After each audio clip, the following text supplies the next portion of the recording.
It's time for Southern Fried Baseball, presented by College Baseball Central. Hosted by Jake McKeever as he talks everything SEC baseball and more.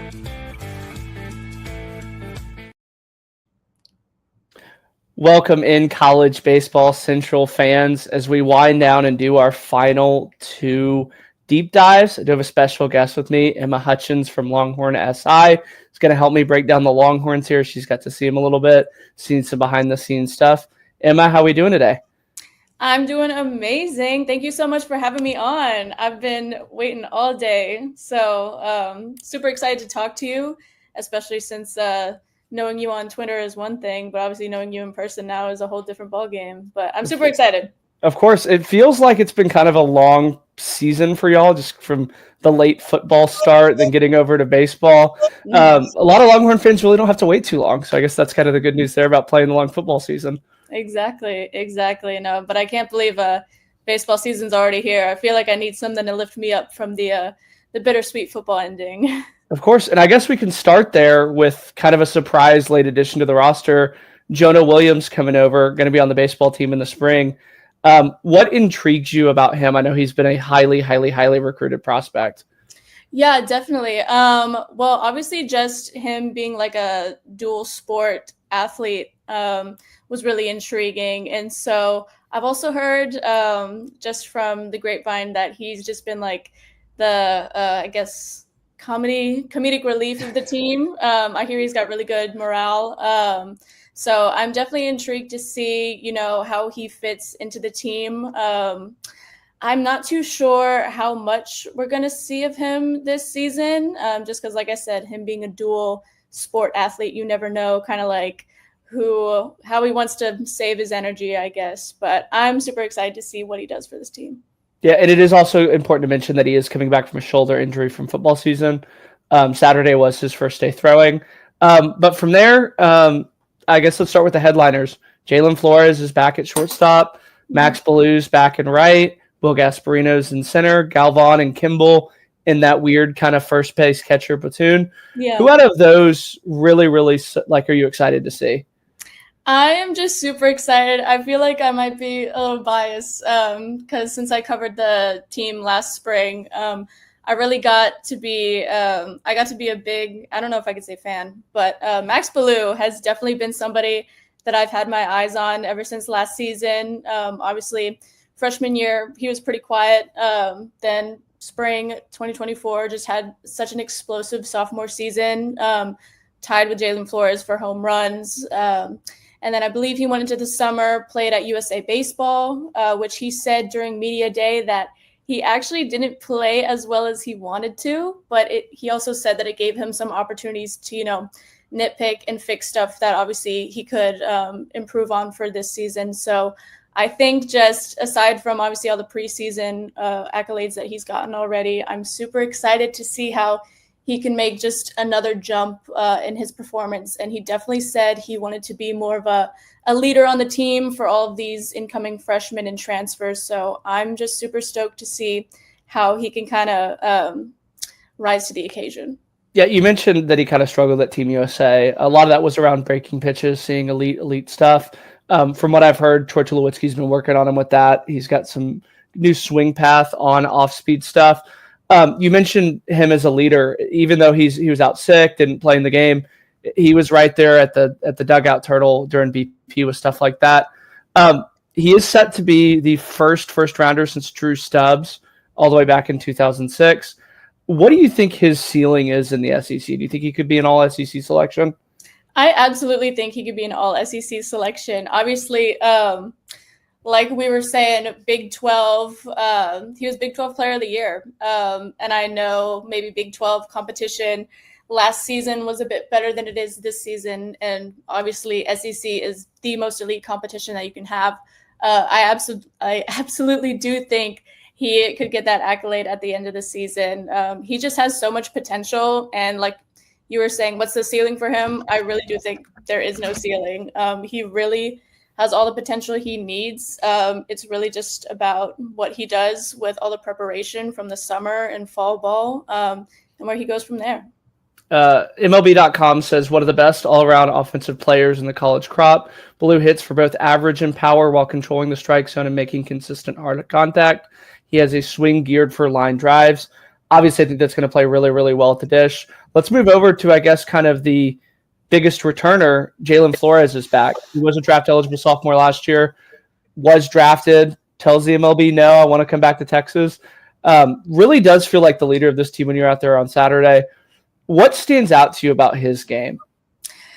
Definitely, I would say just kind of his ability to stay poised. I feel like that's such a big factor when it comes to playing SEC ball now, is that you're going to be faced with so many tough opponents, so many tough situations. But I feel like even last season, there was never a moment where I felt like Flores going up to bat, Flores out in the at shortstop, that he looked afraid or kind of looked like he couldn't handle the situation. And so definitely also hearing him, I don't know if you heard, but at the alumni game, they had him mic'd up. Yes. So I thought that was really cool and really interesting. But same type of deal. He just kind of spoke like a natural born leader to the guys, and obviously showed that he's going to be their number one supporter. And so I definitely think having somebody like that at the forefront is going to be super crucial for this team. And like I said, just the way that he looks so comfortable just all the time, no matter what.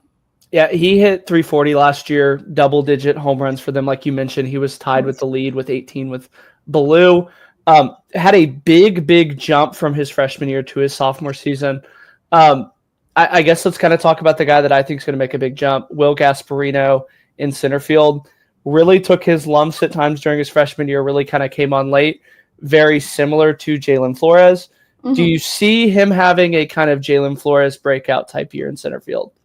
I really do. I was really excited to kind of see Gasparino at the alumni game. But even though he didn't have maybe such like a flashy performance, didn't get some great at-bats, looking back to last season, he was one of those players where, at least to me, it was like, okay, he could either go up and have like super awesome at-bat, could just slug it out of the park, or he's just kind of like, he's just going to take the pitches, not have a hit. Maybe he'll get to first. But he was kind of just like one of those up-down players. But I really feel like the offseason has been good to him. And I've also heard, just like I was saying through the grapevine, that he's been working really hard in the weight room, and, he's been getting strong.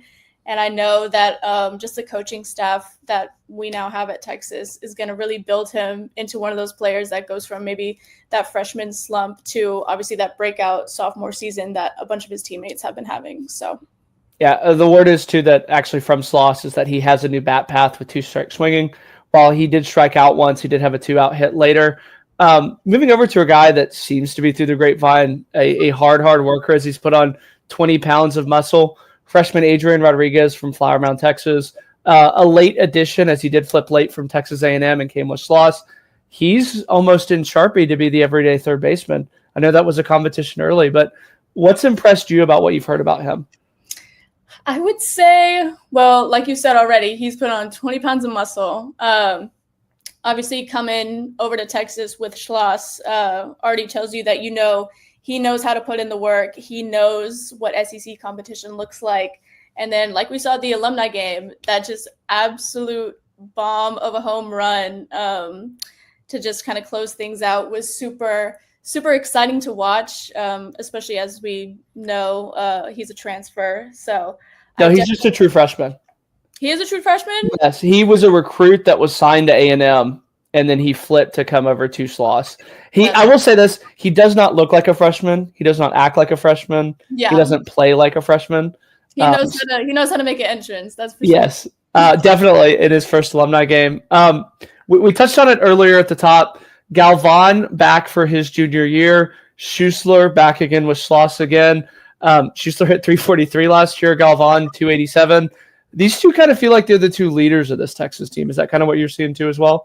I would definitely say so. I would definitely say just as a whole, Flores, Blue, Schussler, Galvan are definitely going to be the main leaders of this team, not just because they're veterans that obviously stayed, even though the coaching changes were happening. But I definitely think just seeing them at media day and just seeing how confident they are in this team and seeing how confident they are making that decision to come back to Texas, literally all of them at media day said that one of the main reasons they came back is that they wanted to be a leader for these younger guys, similar to how the upperclassmen were to them in past years. And so I definitely think that mentality of wanting to help their teammates grow is going to be so essential for this team, and just obviously shows that they yes, they're in this they want to go win a national championship, but that's not all that they're looking to do, if that makes sense. Yeah, definitely. We should talk about Kimball being in the leadoff role. Did you ever think we're going to see Kimball Schuessler in a leadoff role? It was one of those things where I was like, okay, I could see Kimball in this role, but at the same time, I really wasn't sure if he was going to get it, because I definitely think he's definitely a double machine and can get on base, has really good at-bats, but I just wasn't too sure, to be quite honest. But I think he's definitely got first base locked in, especially after we saw him playing that position at the alumni game. So I feel like it's a honestly no-brainer that he is going to be that first baseman, potentially first in the lineup. So yeah, I was definitely surprised by it. But then when I kind of thought back to some of the Sauce teams of the past, it always did kind of feel like he had a Kimball Schuessler at the top of the lineup. So that really didn't surprise me. The one other spot that I think we have, actually two spots, second base and then that third outfield spot. We're seeing Ethan Mendoza and Casey Borba for that second base spot. Obviously, Ethan Mendoza coming over from Arizona State. Casey Borba is a portal guy, as Slosh would say, because he said that everybody that stayed is still a portal guy in his mind. Who do you think is going to kind of win the battle between those two? I definitely think, again, and this might be a little biased because I watched Casey Borba from last season. I definitely think Borba kind of deserves that second base spot, if not second base, potentially third base. But I definitely think he still deserves that spot, even though maybe similar to Gasparino, maybe his at-bats weren't as flashy as some of the other players. But he's still a veteran. He still kind of knows the ins and outs of Texas baseball. And as much as we love a good transfer like Ethan Mendoza, I still think Casey Borba has the potential to have another breakout season. Because like we were saying, I believe last season he had some good homers and he had some good RBIs to kind of finish the job. So I definitely believe having a veteran with experience like that would kind of, at least for me, would kind of outplay the transfer, I guess you would say. Definitely. He hit 256, had those 4 home runs, like you mentioned, 17 RBIs too as well.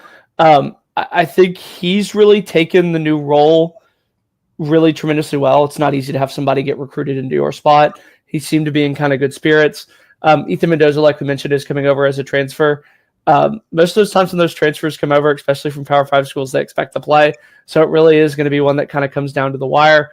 Then in the outfield, with Ballou kind of being out timeline-wise, Easton Winfield and I forget who the other one is. Sorry, let me just check my notes here. Tommy Farmer, the fourth, both got to play in that alumni game. Both kind of had very similar outings. Ballou's obviously going to come back pretty early in the season. Who do you think kind of takes over in that third outfield spot? Do you think it's going to be Easton Winfield or Tommy Farmer? I kind of had Easton Winfield at left field. And then Tommy Farmer wise, I was kind of maybe seeing him at center field role, but I kind of feel like the more we talk about it, I definitely feel like Gasparino probably has that center field position on lock. So I definitely think Tommy Farmer would also be another good veteran option. And Easton Winfield being a transfer from Louisiana Monroe. I don't know. I feel like this is also going to be one that's down to the wire. And even though, like we were saying, Ballou, obviously, hopefully his timeline isn't going to be too long, so he can get back out in that right field. But I definitely kind of had Easton Winfield at left, and then if anything, Tommy Farmer could come in for that right field.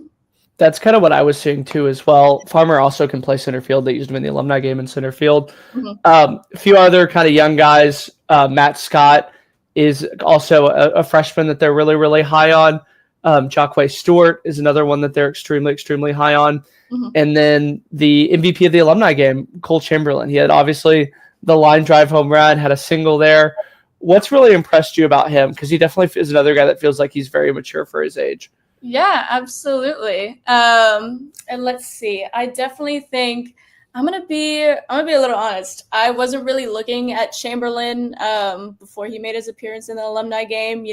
Being a freshman, I definitely kind of heard his name sprinkled around a little bit of like, oh, he's definitely gonna be somebody you're gonna want to watch out for. But I was like, okay, that's kind of being said about all these other freshmen, all these transfers and stuff like that. So I guess I was kind of looking for, I guess maybe a sign to be like, okay, what about him is going to make him stand out, especially like we were saying as a freshman. And then obviously having that home run in the alumni game, I was like, okay, caught my attention. Like, let's see where you can go from here, Yeah, I think that's going to be the case for a lot of Texas fans, Texas media members, is Cole Chamberlain's going to get the opportunity just based off of that alumni there. That brings us our lineup to Kimball Schuessler leading off.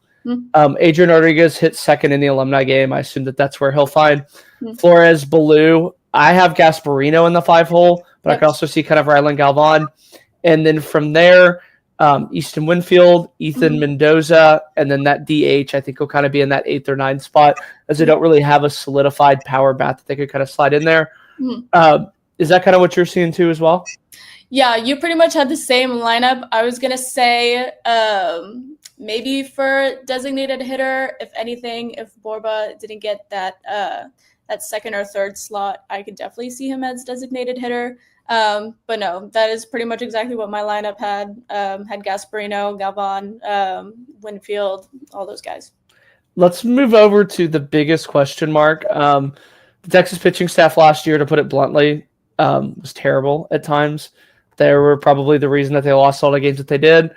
In comes Mr. Forbes, 30 under 30, Max Wiener, who has a proven track record every single place that he's been of turning around staffs. I think this is going to have to be his biggest effort yet, as there's not really a ton of returning guys. I project Jared Spencer, Luke Harrison, and then Cade Bling, a junior college guy coming over. Luke Harrison's obviously the returning letterman, as he's going to be a redshirt junior. What did he do well? Because as an outsider, I see the ERA up near 10 and only 10 innings. What do you think he has to do to kind of separate himself? And what's he done this fall to kind of be the Saturday starter? We're talking about Luke Harrison? Yes. Yeah, so I definitely think I've definitely been hearing that he's been having a really good recovery. Obviously, I heard that he is recovering from surgery, but definitely Coach Schloss has been saying he's been having a really good recovery. Like you were saying, that nearly 10 ERA, obviously on paper that obviously doesn't look the best. So if anything, I definitely feel like for pitching as a whole, especially with Harrison, probably earned runs is going to be a huge deal with Max Wiener coming in at pitching coach. And like we were saying, pitching last year was not the greatest when David Pierce makes himself the pitching coach. Yes, that's a horrible sign. But no, I definitely think things are going to take a turn for the better. I wasn't too sure actually what kind of role Luke Harrison was going to play this season, just because I feel like Schloss has brought in a lot of pitching talent. And so it's kind of, to me, going to be a battle to see who will obviously make their way in either to the starting lineup or either from the bullpen to be a relief pitcher. And so I wasn't too sure, especially with Harrison, like you were saying, recovering from surgery, how big of a role he will play, although I have been hearing through people that he could definitely land a spot in that Saturday role. Another guy that's recovering from injury, Ace Whitehead. I think his is a little bit more longer as he hasn't really been throwing a ton. Yeah. What do you think the role that he carves out on this team is? I actually, at Media Day, talking to Coach Schloss, Whitehead was brought up, and he was saying that Ace's recovery, he probably won't make an appearance on the mound for a while. Because like you said, he's recovering from surgery as well. But from how Schloss was talking about him, it didn't seem like we were going to be we were going to be seeing him for a while. So I'm not too sure if he's going to make a comeback. But obviously his pitching last year was pretty good. So I definitely think if he does make a comeback, he can be another veteran presence on the mound. But at least for now, I'm kind of in that space of like, okay, well, when/if are we going to see Ace Whitehead? Mm-hmm. And then for the two arms that we saw to start that alumni game, I think predicting ahead, that's what we could kind of see in a Tuesday roll. Dylan Valentis threw against Cody Howard. Valentis was 90 on the fastball. Off speed froze Zubieta in the first. A really, really good swing and miss stuff on David Hamilton. And then obviously Hamilton singled when he left the ball up. And then from there, that's when the walks kind of went downhill for him, as that was a theme, I think, throughout the day. I feel like he has the inside track to be that midweek guy. What do you think he needs to do to kind of solidify that? Valentis, he looked really good at the alumni game. And so obviously him being a freshman, Schloss has really high regard for him. And he actually said, I think Schloss actually said that the alumni game was like his worst performance, which is really funny. But obviously he posted a 0.33 ERA during his senior year. And so I absolutely think he is well on track to be that midweek guy. If anything, like you were saying, at one point he kind of let the walks get away from him. And I feel like maybe those are just kind of easy mistakes, not attacking the strike zone as well as he would want. I think maybe just kind of like he's getting used to things, maybe just kind of starting up. But I definitely think once he gets more to the groove, he could absolutely win that midweek spot. Then from somebody who Sloss said kind of had a disappointing outing to somebody who definitely had the outing of the alumni game, Ruger Riojas up to 94. He struck out, I think, at 1.4 batters, had a ton of swing and miss stuff. What's really impressed you about him in the fall? Yeah, absolutely. Riojas definitely just kind of similar things that we saw during the alumni game. He was just having pretty much a flawless time on the mound, like you said. Had a strikeout, and I believe he pitched 3 innings at the alumni game, allowed no runs. So that's pretty awesome. And obviously that consistency from a pitcher is something that I feel like Texas baseball fans have been like so wanting, especially looking back at last season. And so definitely just his consistency has been such a huge point for me. Because like I was saying, I feel like last season we were kind of starved of that pitching consistency. So I'm definitely excited to see him come in as a relief, especially in those hard times, to just kind of do what he did at the alumni game and just put it away when he can. Well, I think that's all we have time for here on the show. I really appreciate you, Emma, jumping in. For everybody, we'll be there opening night for Texas, so all the deep dives after that. Thanks again, Emma, for joining me. Thank you so much for having me.